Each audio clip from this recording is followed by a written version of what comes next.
just need the boys to tone it down one notch. Because at this point, the novelty of the shock value is beginning to wear off. And it feels like they're just going out of their way to disgust or surprise you. Spoilers if you aren't up to date with the boys. One thing I can say about Homelander is he's consistent. We're in season 7 and he's continuing to do the same exact things. There's nothing that surprises me, which made me feel like I gave Sage way too much credit when I saw that she was shocked at his new alliance with Firecracker. At the beginning of the season, Sage was painted as this mastermind, which made me question the validity of every event that occurred after she was introduced, wondering whether or not it was manufactured. But her realization of Homelander's and Firecracker's alliance made me feel another way. Was she acting? Could a woman this intelligent not consider an alliance between these two? Why would she trust that there was actual development and growth in Homelander enough that he would just sit back and listen to her plan? Said it herself when she met him, like he doesn't have the capacity to do this, especially from a black woman. I'm still gonna give her the benefit of the doubt and say that this was all part of her grand scheme. If it turns out that Firecracker actually surprised her, I'm gonna be a little disappointed in her character, because I was under the impression that she was so intelligent that it made her prolific in a way. Like she could tell the future because she could anticipate everyone's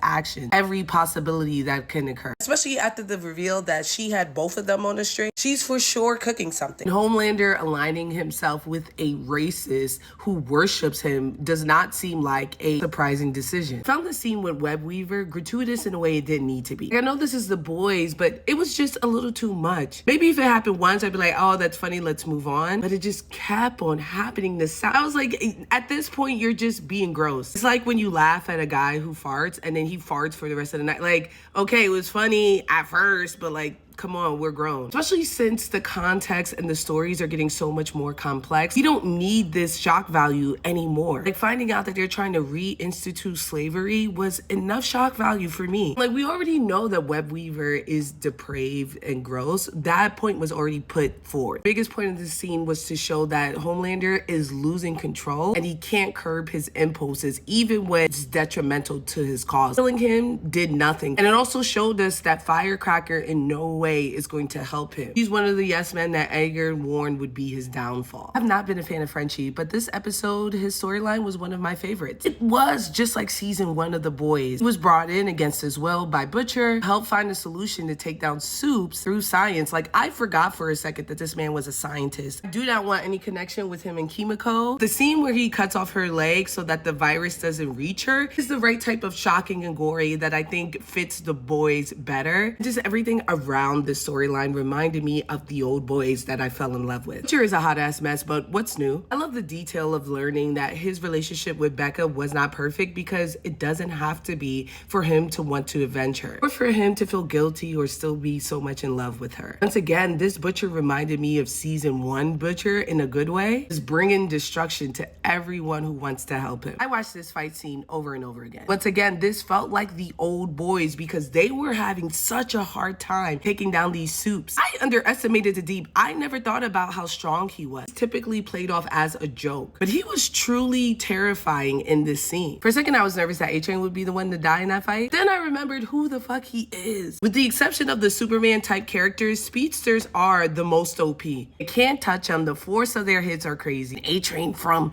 Jersey, he got them hands. Instead of being worried about them being able to take him down, I was worried that they were gonna get away before he could kill them. And then I got worried when he was telling Ashley we need to get out. Her stalling would cause Homelander to come before he could dip. Way I cheered when I realized he got out with his whole family. Loved it. Said a couple weeks ago that I'm not quite sure if this man deserves redemption. I take it back. I redeemed him. I was like, I forgive you. You're the only ones I like here. I'm gonna miss you and that sound you make when you move fast. I hope all your drinks are served in a coconut and I hope you enjoy the local talent. Ashley, on the other hand, is kinda on my list. Part of me feels bad for her because it's clear that she cannot leave. And I really felt her when she said this place turned you into a monster. But when she had the out, she didn't take it. And I know she's gonna regret that. Sesame Street parody is actually terrifying. We know that in many fascist governments, the first thing they do is indoctrinate the children. And to see such strong messaging in a children's show is showing how insidious their intentions really are. They're also confirming that Ryan is the key to beating Homelander. You better take some boxing classes, man. I'm not quite sure if he's strong enough to beat Homelander right now, but maybe with some help, he'll be able to do it. The shapeshifter was genuinely terrifying. This is a type of shocking and gore that I like with the boys. Not just gross for gross sake, but like, this is how a shapeshifter probably like tearing off their skin. I think they did that in Supernatural, but it felt very on brand for the boys. I feel like I would see that for other shows like My Hero Academia. Makes this person so terrifying is that the introduction of them makes me question every character that we've been interacting with so far, especially since they're working with Sage. Like, is Huey's mom real? Because something about her just popping up feels so shady. This is the most compelling and useful that Starlight has been in a very long time. Almost forgot why I liked her for a second. Even though her light powers don't work, I don't really miss it because every time she would like have her eyes closed, people would just laugh it off. And so I'm glad that she finally used them hands and put them to work. I thought she killed the Deep though, I'm not gonna hold you. I was surprised when they were like, what are we gonna do with him? I mentioned a couple reviews back that these Supes are hard to kill,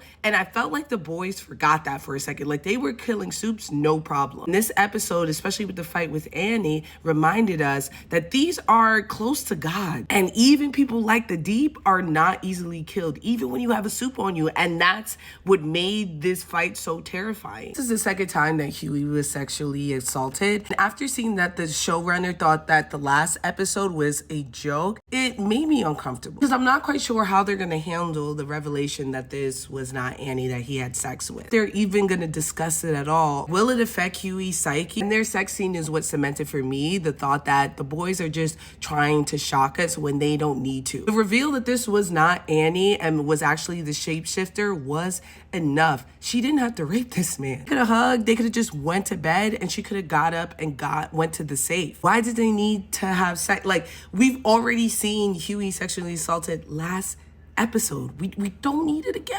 Because at this point, it's trauma porn. And I could be wrong. Huey may find out and it just pushes him down a darker path. But I'm not gonna hold my breath. This episode was hard for me to rate because there were moments that I was like, I love this. This is the old boy. Then there were moments like, they're doing too much. They're just trying to shock me. I can't stand it. But I gotta say, I was entertained the entire episode and I would rewatch it again. I guess I'm gonna have to give it 4 out of 5 Frankie Flame. I wanna punish them for what they're doing for my friend Huey, but I need to be fair. But please tell me your thoughts. Let me know in the comments below. And if you aren't, make sure you're following me for all these dope ass reviews.